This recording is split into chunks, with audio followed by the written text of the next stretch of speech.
के दिन 12 जनवरी 1863 में हुआ था। कब हुआ था? 12 जनवरी 1863, 1863। उस समय जब भारत गुलाम था बेटा, जब भारत के बारे में दुनिया की यही धारणा थी ये टूरियों का देश है, ये मानसिक रूप से पिछड़े हुए लोगों का देश है, ऐसे समय में स्वामी विवेकानंद जी ने शिकागो वार्ता में जाकर पूरे विश्व के सामने अपने भारत की संस्कृति की धमक स्थापित की थी और उन्होंने बताया था कि पूरा खासकर भारत की वो धरती है जहां भोग को नहीं, प्रेम, अहिंसा और त्याग को सारा सम्मान किया जाता है। और वहां से उन्होंने जोर देकर कहा था कि देश को, विश्व को, दुनिया को परिवर्तन युवा ही कर सकते हैं। और आप देख सकते हैं बेटा, जब भी आप में हो, आप फिल्म देखते हो कि जिसने भी क्रांतिकारी परिवर्तन किया है युवा ही थे। सबसे पहले मोनालिसा की पेंटिंग बनाया था जब रवि जी ने, उनकी उम्र 23 साल थी। बॉलीवुड को स्थापित करने वाले राज कपूर साहब ने जब अपनी आगे स्टूडियो स्थापित की, आप जैसी बेहतरीन फिल्म बनाई, 21 साल की उम्र में थे और भगत सिंह की कौन भूल सकता है। तो उन युवाओं के महत्व को बताते हुए उन युवाओं के लिए रामकृष्ण परमहंस नामक संस्था की, रामकृष्ण संस्था की स्थापना की स्वामी विवेकानंद जी ने। और उन्होंने कहा कि जब तक व्यक्ति खुद को न पहचाने, जब तक हम खुद को न पहचाने तब तक हम ईश्वर को नहीं पहचान सकते हैं। तो खुद को पहचानना बहुत जरूरी होता है। और ये खुद को पहचानेंगे कैसे? जब तक हम स्वस्थ नहीं रहेंगे। और ये स्वस्थ रहेंगे कैसे? अब जब हम योग और व्यायाम करेंगे।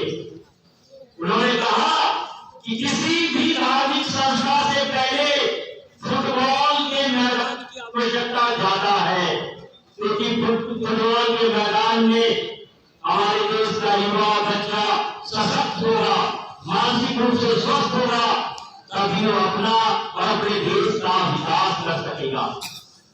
उनके वोट पड़ना देगा कि उठो, जाओ और चलो, उठो, जाओ और चलो, और तब तक ना रुको जब तक की मंजिल ना मिल जाए, जब तक की मंजिल ना मिल जाए।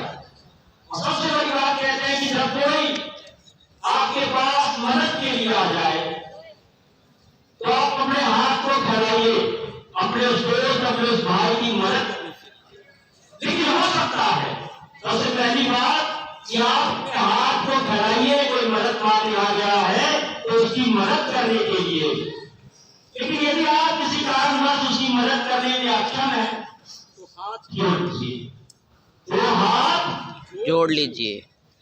और यदि आप हाथ भी नहीं जोड़ना चाहते कि कहीं से आपका भरपन खतरे में पड़ जाए तो उसका आशीर्वाद दीजिए और कहिए कि तुम संघर्ष में लगे रहो, तुम्हें कामयाबी जरूर मिलेगी। तो स्वामी विवेकानंद के महत्व को समझने के लिए बेटा ये जरूरी है कि अपने शारीरिक कौशल, अपने शारीरिक अभ्यास पर ध्यान दिया जाए और भारत की पहचान की जाए, जिस भारत का निर्माण, जिस विश्व का निर्माण युवा करेगा।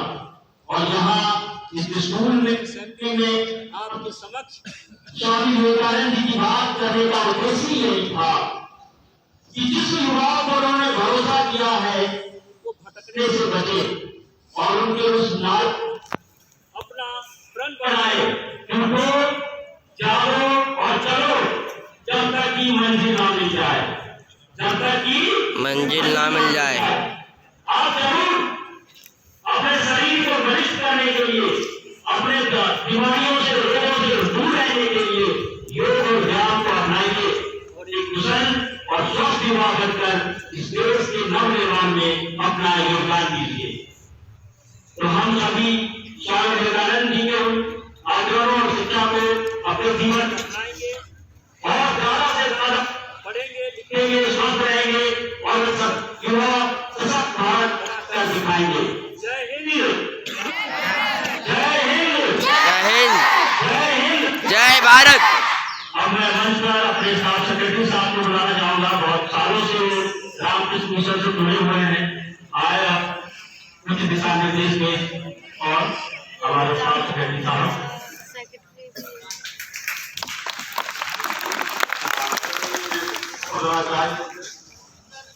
हमारे भाजी ने बहुत सारी बातें विवेकानंद के बारे में बता दी।